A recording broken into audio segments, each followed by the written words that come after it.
সরকার তার কাজের থেকে আমেরিকার কতগুলো এজেন্ডা বাস্তবায়ন করার জন্য একটু বিশেষভাবে দুর্বলতা প্রদর্শন করছে।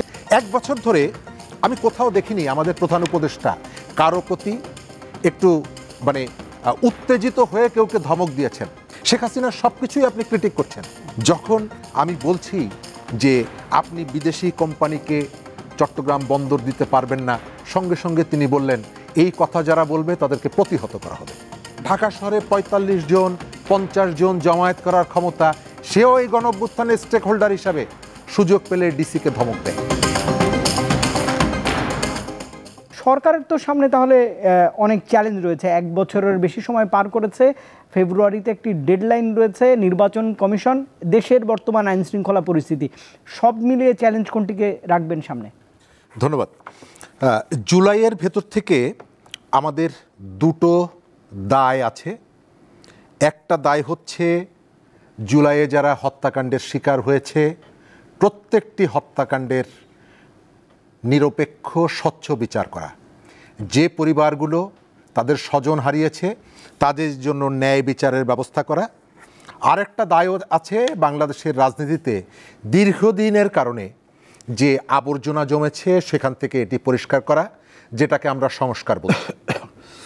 বিচার এবং সংস্কারের কাজটা আসলে রাতারাতি সম্ভব না, এটি একটা প্রক্রিয়ার ভেতর থেকে এটি সম্পন্ন হয়। তার জন্য আমি অনন্তকালও অপেক্ষা করব না। যেই দুটো কাজ শেষ হওয়ার পরে আমার যে আলটিমেট টার্গেট, যেটা দেশকে একটা গণতান্ত্রিক শাসনের দিকে ফিরে নিয়ে যাওয়া, তার জন্য আমি অনন্তকাল অপেক্ষা করব না। বিচার এবং সংস্কারের কাজ শেষ হওয়ার পর তারপরে আমি গণতন্ত্রের পথে যাত্রা করব। নো, আমাকে একই সঙ্গে তিনটি কাজই করতে হবে। বিচারের কাজ করতে হবে, সংস্কারের কাজও করতে হবে, একই সাথে নির্বাচনের দিকে এগিয়ে যেতে হবে। কিন্তু কখনো কখনো আমার মনে হয় যে দেশের মধ্যে সরকারের যে ক্যাপাসিটিটা আছে প্রপারলি সেটিকে ব্যবহার করতে পারছে না। বাংলাদেশের কোনো সরকার এমনিভাবে রাজনৈতিক দলগুলোর একেবারে প্রচ্ছন্ন সমর্থন পেয়েছে এই ধরনের ঘটনা এর আগে ঘটেনি। এই সরকারকে যেভাবে সমর্থন দিয়েছে, কিন্তু মনে হয় যে সরকার দেশের পাশাপাশি তার মাথার মধ্যে কতগুলো ইন্টারন্যাশনাল ইস্যু সে তার কাঁধের উপরে দায়িত্ব হিসাবে গ্রহণ করেছে। এবং গত এক বছরে আমার অবজারভেশন, মানুষের একটা বিরাট অংশ মনে করে সরকার তার কাজের থেকে আমেরিকার কতগুলো এজেন্ডা বাস্তবায়ন করার জন্য একটু বিশেষভাবে দুর্বলতা প্রদর্শন করছে এবং কোনো কোনো কাজ সরকারের করা উচিত না, প্রয়োজনও নেই, সেই কাজগুলো করছে। উদাহরণ, আপনি চট্টগ্রাম বন্দর বিদেশিদের কাছে লিজ দেবেন, সিদ্ধান্ত নিয়েছেন ডিসেম্বর মাসের মধ্যে আপনি লিজ দেবেন। সরকারের যে রোডম্যাপ সেই অনুযায়ী ফেব্রুয়ারি মাসে নির্বাচন, জনগণের ম্যান্ডেট নিয়ে একটা সরকার তো ক্ষমতা আসবে। তাহলে সেই সরকারটা 2 মাস পরে যে কাজটি করতে পারবে, এই ধরনের একটা বিতর্কিত পরিবেশে আপনার এত আগ্রহ কেন 2 মাস আগে এই কাজটি আপনি করতে চান? এই কাজটি নির্বাচিত সরকারের উপরে ছেড়ে দেন, সে এসে সিদ্ধান্ত গ্রহণ করুক, যার প্রতি জনগণের ম্যান্ডেট আছে। সেটি না করে 2 মাস আগে তড়িঘড়ি করে, এবং যে প্রক্রিয়াটি আপনি প্রত্যেকটি জায়গায় অভিযোগ করছেন শেখ হাসিনার পদক্ষেপগুলো দেশকে ধ্বংস করছে, কিন্তু আপনি ডিসেম্বরে যাদেরকে বন্দরটি দিতে চান, এই প্রক্রিয়াটি শুরু হয়েছিল শেখ হাসিনার হাত ধরে। ডিপি ওয়ার্ল্ডকে সালমান রহমানরা এই পর্যন্ত নিয়ে এসেছিলেন। শেখ হাসিনার সব কিছুই আপনি ক্রিটিক করছেন, কিন্তু এই সিদ্ধান্তটি ক্রিটিক করার ক্ষেত্রে আমি দেখছি আপনি কোনোভাবেই এখান থেকে পেছনে সরতে চাচ্ছেন না। এক বছর ধরে আমি কোথাও দেখিনি আমাদের প্রধান উপদেষ্টা কারো প্রতি একটু উত্তেজিত হয়ে কেউ ধমক দিয়েছেন। তিনি যখন কথা বলেন হাসি দিয়ে কথা বলেন, অনেকটা নরম ভাষায় কথা বলেন, তার আমাদেরকে অনেক কিছু শেখার সুযোগ করে দেন। দেশের মধ্যে অনেক রকমের অনিয়ম, অবিচার ইত্যাদি ইত্যাদি হলেও অনেক জায়গায় তিনি কঠোর হন না। কিন্তু যখন আমি বলছি যে আপনি বিদেশি কোম্পানিকে চট্টগ্রাম বন্দর দিতে পারবেন না, সঙ্গে সঙ্গে তিনি বললেন এই কথা যারা বলবে তাদেরকে প্রতিহত করা হবে। অর্থাৎ আমি একটা বার শুধুমাত্র দেখলাম আপনার কঠোরতা, এই কথা বললে আপনি আমাকে প্রতিহত করতে চান।